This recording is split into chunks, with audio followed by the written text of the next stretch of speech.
I'm going to tell you the yellow suit story. The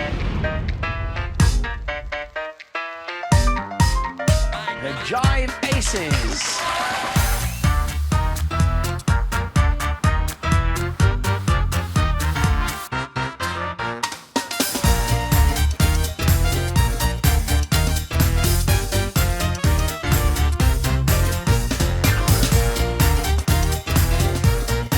We're the Jive Aces, we're a swing band, and we're all Scientologists.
I'm Peter.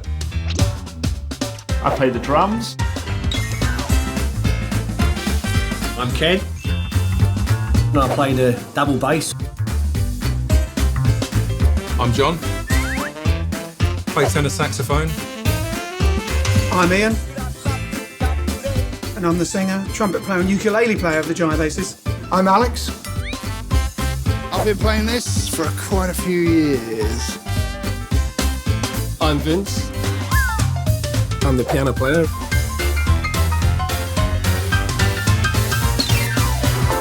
How I got really into playing music was I bought a snare drum and just started and drove everyone crazy. I was listening to the radio and heard some great music, and I just thought I'd love to be able to do that. And my dad said, well, what's stopping you? That's how I got into music. I discovered Elvis Presley, and I watched his films, and that really inspired me, and I wanted to be able to do the same thing that he did to me. I actually went to see Peter in a gig, and after the gig they said to me, you've got the hairstyle and the look, do you want to join the band and play bass? Within 3 months I was on stage. Knew nothing about music at all. First person I actually got interested in was Elvis's bass player called Bill Black, and he played in a sort of a hard thumping style. They call it sort of the birth of rockabilly, which was like this.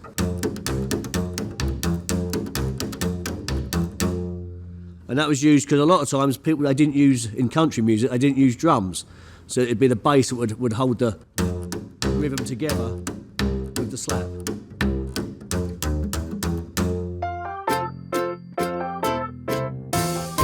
One day I went to school and my dad asked me if I fancied playing an instrument, and I thought, it's not a bad idea. So I looked down a list, the trombone stuck out as something interesting, so I thought, yeah, I'll give that a go.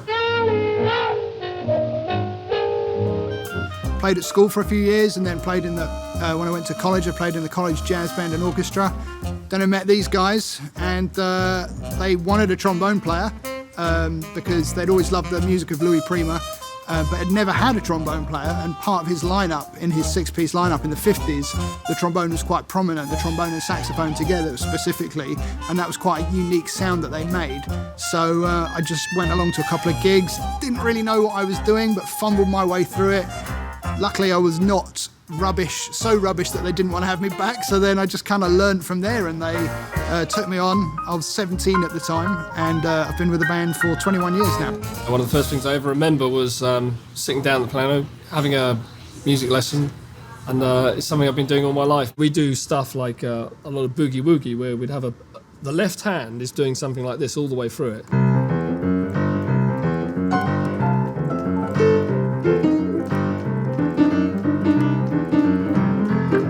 Right hand's putting stuff on top.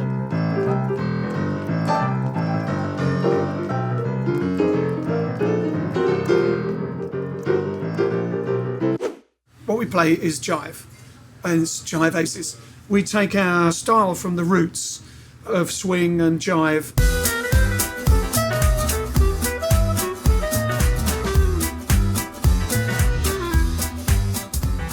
Swing basically came from the original jazz. You had New Orleans jazz.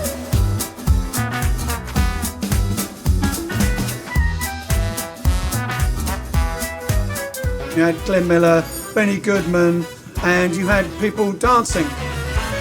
Jitterbug, Lindy Hop, and they used to dance to it. And this was spread all over the world. And then all the way through into swing, jive, and then the dancing to rock and roll in the 1950s. And so the mixture of jazz or swing was like the roots of what we know as rock and roll. Everything she do just right. When I say what you want to do. And then in the late 90s in America, all of a sudden, you had people all over the world learning to swing dance and Lindy Hop and jive, and a few bands started up, and we were one of them. We play upbeat music that people love.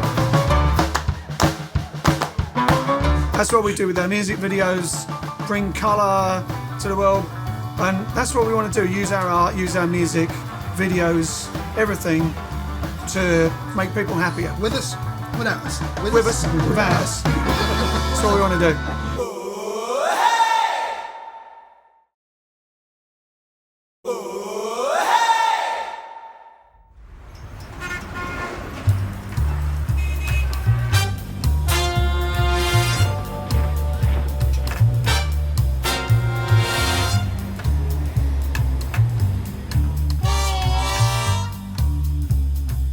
So it's a quite amazing story when you look back on it.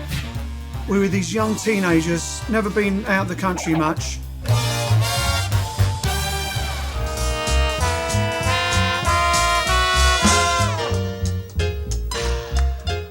When we first started, we were playing weddings, small weddings, pubs, busking on the street to earn some money. We were trying to make enough money to, carry on as a band. And this was time, before we had mobile phones and the internet or anything. We couldn't afford to make phone calls out. So we had a piece of cardboard taped over the dial so that we actually couldn't be tempted to make phone calls out and create a phone bill. We'd have different people who wanted to be our agent or manager, and some of them weren't so trustworthy. Then suddenly we got this agent that said, I want you to bring you over to Switzerland for a 3-week tour. And suddenly we were playing these casinos, these nightclubs, and playing all night. One of our first shows, and the sound system just went out just towards the end of the show, just when you're building for the audience, completely went out. So what we did is we just did what we did in the street. We just went out in the middle of the floor. I sat on Ken's shoulders while he's playing the bass, and I'm singing and playing the trumpet. Pete took a snare drum out and he's playing outside on the front, and all of us went out and the audience stood around us and clapped, and it went down brilliantly. And so we learned from that, and then we used to do that in our show. Even if the sound system didn't break, we'd go and I'd jump on a table and play the trumpet. Ken would go out and play the bass, and we used to do that a lot and still do. A lot of the musicians would be very competitive, and the bands had guys that would talk behind each other's backs, and just wanted a band that was fun. It has a lot to do with communication.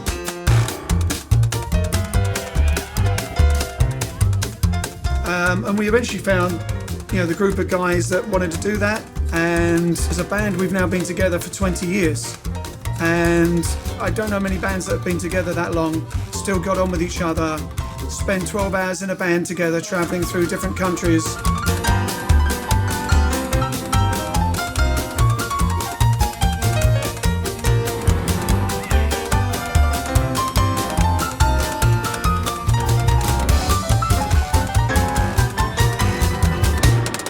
Because obviously we're very passionate about making people happy, bringing people up.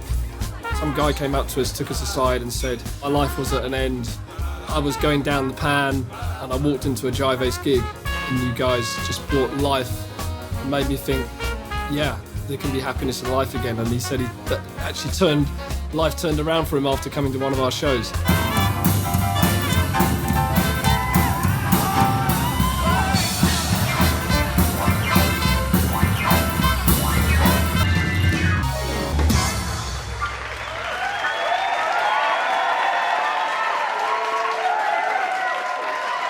We've put a lot of effort into doing very positive music videos. The first real massive production music video we did was the Bring Me Sunshine video. Bring me sunshine, in your smile, make me happy, all the while, in this world where we live, there should be more happiness, so much joy we can give to each man you brought tomorrow. The Sunshine video was put up on YouTube. One day we got this alert on the internet and we'd been mentioned on someone's blog, so we looked up the blog, and this lady he'd been to a doctor in Seattle, and she'd taken her elderly aunt or mother there, and she went to see how the aunt was doing, and the doctor had given her this prescription. She looked at the prescription, it said, watch the Jive Aces video Bring Me Sunshine on YouTube on this like RX pad form. And we got in touch with the doctor, and he said, yeah, thanks very much for the video. I've been prescribing it to hundreds of patients. It really helps get them emotionally over the problems that they're having instead of using drugs, which is really fantastic.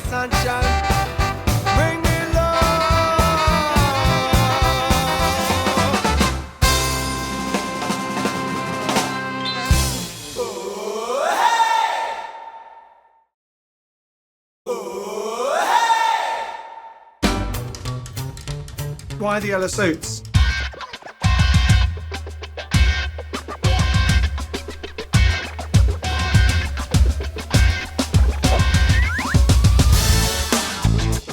We get asked this many times on radio and television, and the real story, just between us, is when we recorded and produced one of our albums, which was called Bolt from the Blue.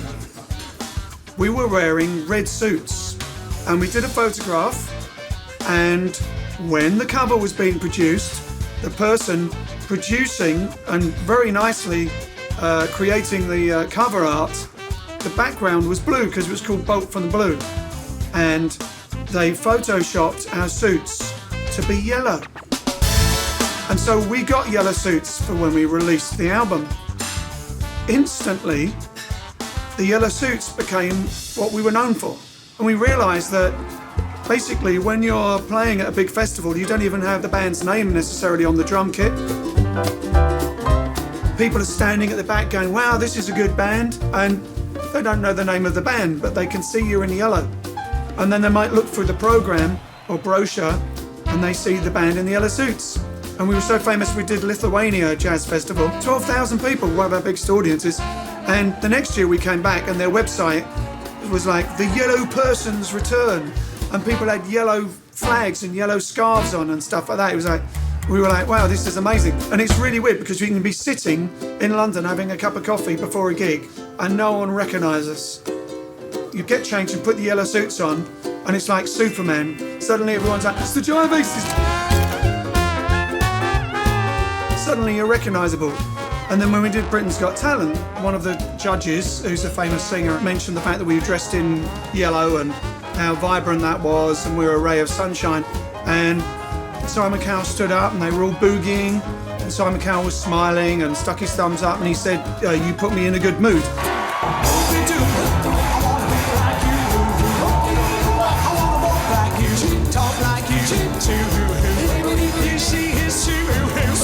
Someone like me, ooh, and learn to be like someone like you. One more time, and learn to be like someone like me.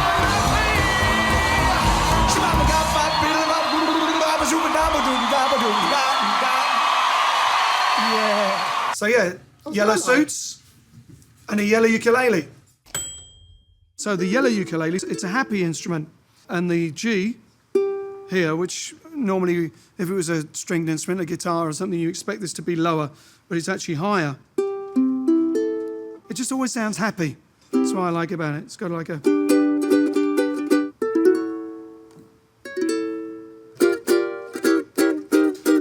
people call it a little guitar. I guess it is a little guitar, but it's got 4 strings and I've got 4 fingers, so it's a lot easier to play. You can take them anywhere. Well, we first started promoting the anti-drug campaign over 20 years ago. I had a very good friend who was a singer, and at one point we were out at night and he collapsed, and would have died, and I had to help him, as they call it, jack up. I had to actually get his belt around his arm, help him inject himself, and that made me realise how much it changes someone from like a bright young person that everybody liked, falling apart at 3 o'clock in the morning and having to be dragged to hospital. So when I found out about the campaign, Truth About Drugs, it was something that we really wanted to get involved in. Now we go and play in different places and we do it for the Truth About Drugs, and we have booklets that we give out, and really affects people. And actually we've just started and launched Mayors Against Drugs, which is mayors basically getting on board and helping on the Truth About Drugs campaign. And that seemed to be catching on. A lot of mayors acting other mayors, and I think that's happening quite a lot. There's all sorts of people getting on board now. Just one little story was where we were playing and this girl came up, saw us play, and she read one of the booklets and realised that that was one of the drugs she was taking, and hadn't realised that it was, the effects of it. And she read the booklet and she said, "That's it, I'm going to stop." People are really interested. We stick around and talk to people afterwards, and the people want the information. They want the booklets.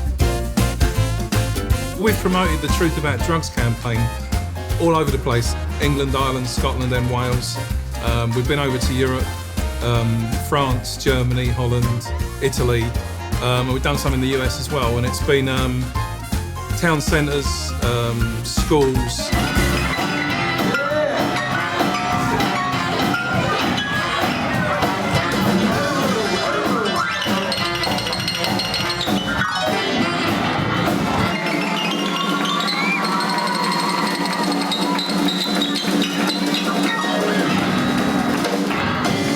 So there's one town centre we used to play in, very, very big town actually.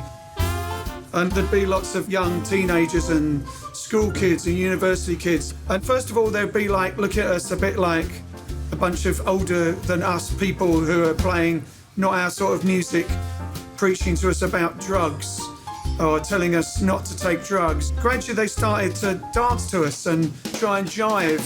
And but basically, they gradually came to like it. And they'd come and there'd be a crowd of them, and so you'd have mothers shopping and then all these goths and people dancing to us, and we sort of became their band. To be able to put into society something as powerful and empowering as the Truth About Drugs campaign is just one of the best things that I do.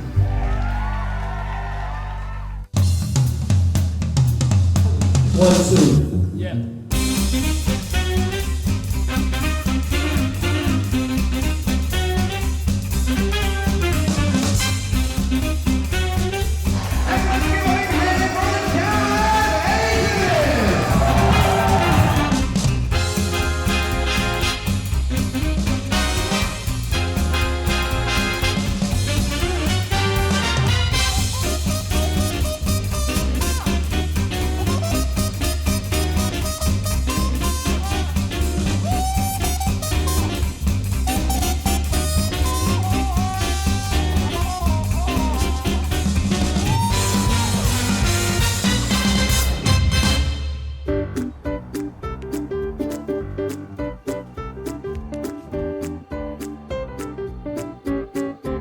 We had learned not only to play music, but to interact with the audience and to communicate to the audience. We've probably touched at least, millions with our message. Since the video has gone sort of viral, we're getting bookings from like Bulgaria, Morocco, different places that have jazz festivals that you'd never think of playing, but it sort of expands our reach. And we get more people contact us and say, we've really liked the video, your message you're giving out. will come to put on a whole concert, and that gathers a big crowd, and that brings life, brings smiles to the area. I'm coming to see the Jive Aces from London, England, and we are so excited that they are here. We love the Jive Aces! Wow! Awesome! We loved it. It was wonderful. It was wonderful.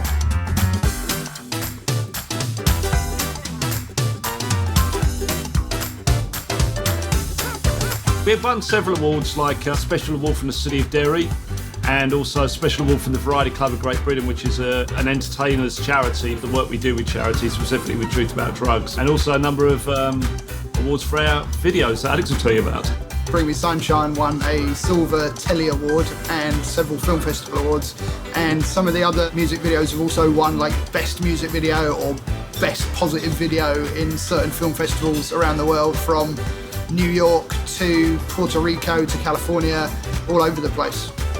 And it's really just living the dream. And it's like, you know, just the amazing thing is, as you get older, I think with music, if you keep on with your goals and your dream, it just gets better and better. I'm Peter. I'm Ken. I'm John. I'm Ian. I'm Alex. I'm Vince. We're the Jive Aces, and we're all Scientologists.